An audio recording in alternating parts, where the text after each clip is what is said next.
Assalamualaikum warahmatullahi wabarakatuh. Ya, eh, kepada anak-anak kelas 11 Teknik Pemesinan Bubut, perkenalkan, saya adalah Fajar Isdianto yang akan mengajar teknik di pemesinan bubut kelas 11.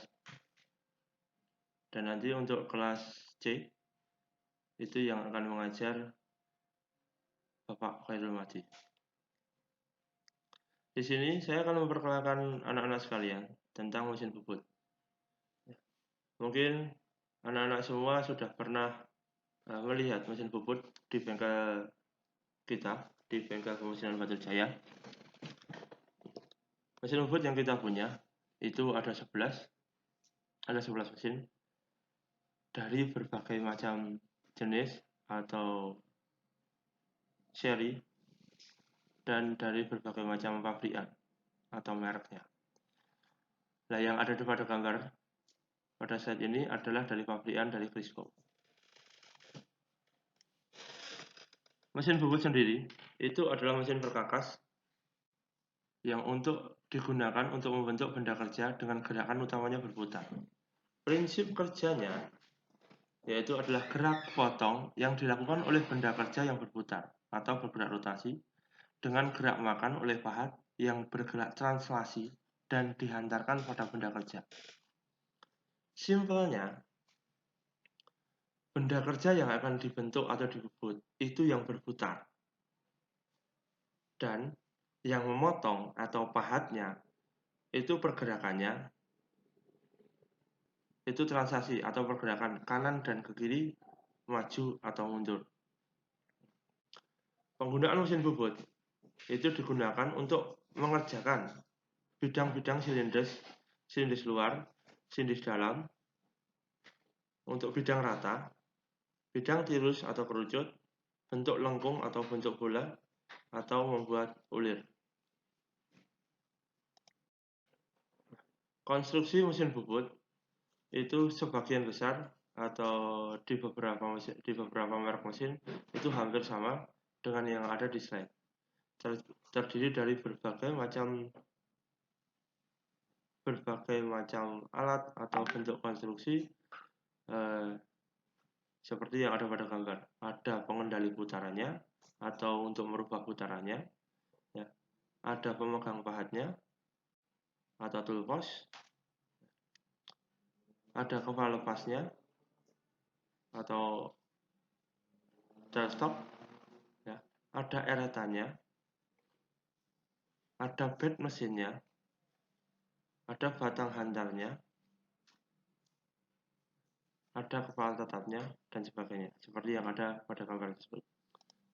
Jenis-jenis pekerjaan yang bisa dikerjakan dengan mesin bubut itu adalah pertama yaitu facing. Ya. Facing atau membubut muka itu menggunakan pahat rata kanan atau bisa menggunakan pahat rata kiri. Yang kedua yaitu taper turning atau pembuatan tirus atau pembubutan tirus, pembubutan kerucut itu menggunakan pahat rata kanan atau pahat rata kiri juga. Yang ketiga adalah contour turning atau pembubutan lengkung, itu juga menggunakan pahat rata atau pahat rata kanan atau kiri. Yang keempat adalah found turning. Ya. Found turning itu juga menggunakan pahat rata kanan atau rata kiri. Ada chamfering atau membuat sisi dari ujung benda kerja yang bertujuan chamfer itu agar tidak tajam.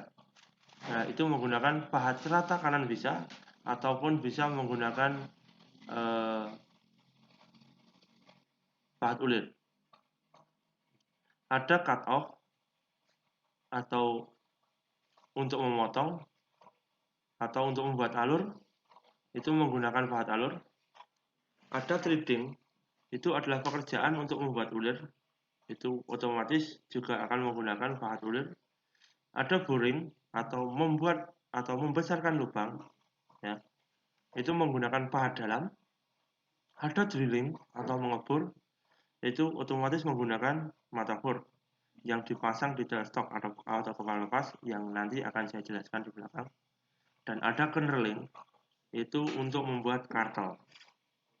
Otomatis juga menggunakan pahat kartel juga.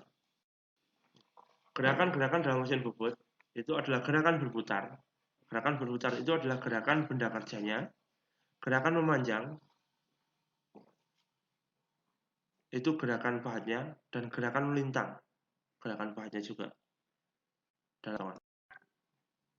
Bagian-bagian utama mesin bobot itu adalah kepala lepas, ada eretan, ada alas mesin, dan ada kepala lepas. Kepala tetap itu sendiri itu terdiri dari berbagai macam bagian. Nah, di antaranya ada knop pengatur kecepatan, ya, knop pengatur otomatis. Di dalamnya ada gearbox-nya juga, dan juga tempat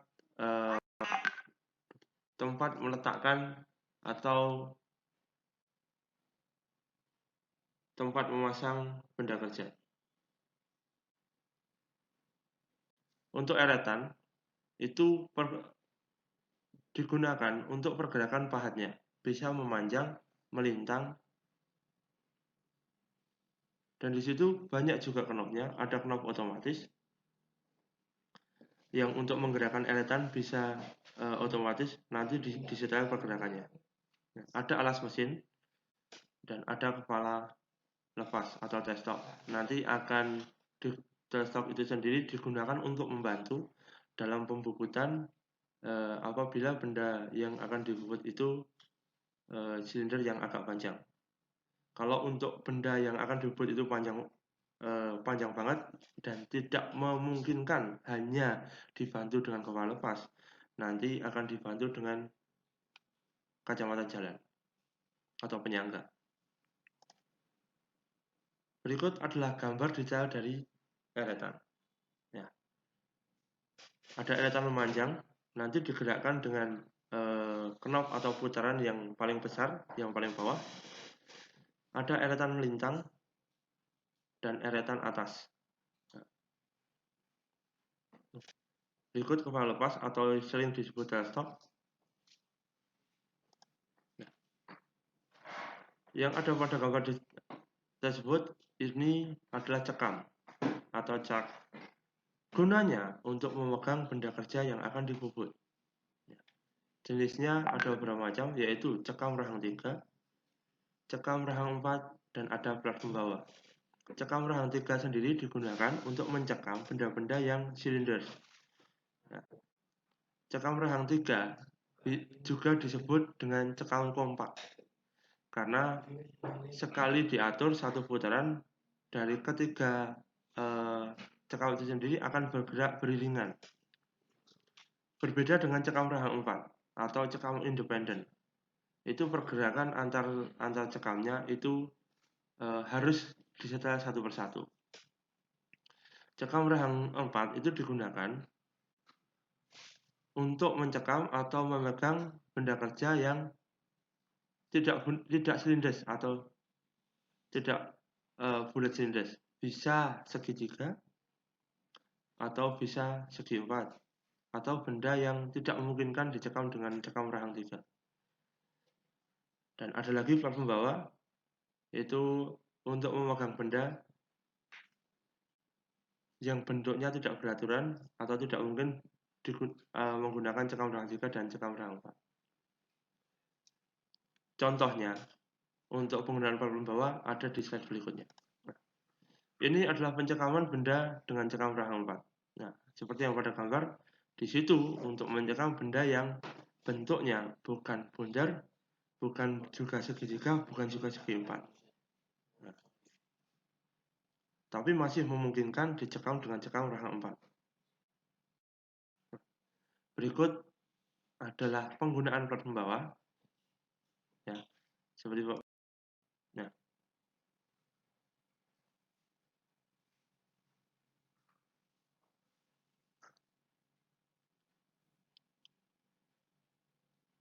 center ini adalah salah satu alat bantu dalam pembubutan. Senter sendiri ada dua macam, yaitu senter mati dan senter putar atau senter jalan. Pemasangannya senter mati pada tailstock seperti pada gambar, mudah dan simpel, cuma dimasukkan kepada tailstocknya. Setelah itu putar saja pemutar ekornya, itu akan mengencang secara otomatis. Berikut pemasangan bor pada tailstock, sama juga dengan cara pemasangan senter pada tailstock. Pemasangan cak bor,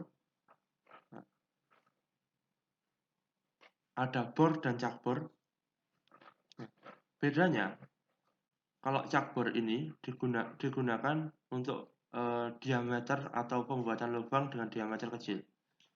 Nah, penyangga sendiri itu ada dua, yaitu penyangga diam atau steady rest dan penyangga jalan.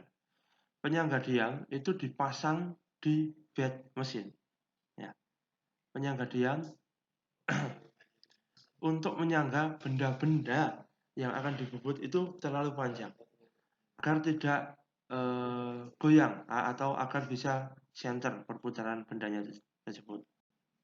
Nah, penggunaannya akan ada pada.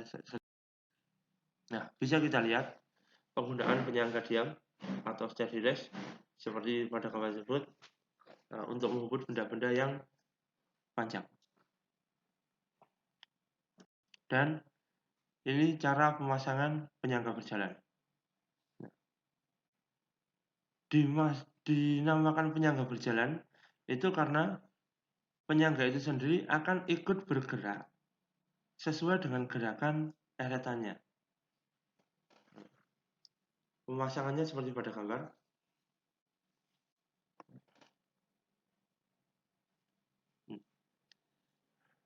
Mungkin berikut adalah pengertian singkat tentang mesin bubut. Untuk lebih detailnya, kita akan bahas pada video atau materi berikutnya. Terima kasih. Selalu jaga kesehatan. Stay healthy, stay safe. Wassalamualaikum warahmatullahi wabarakatuh.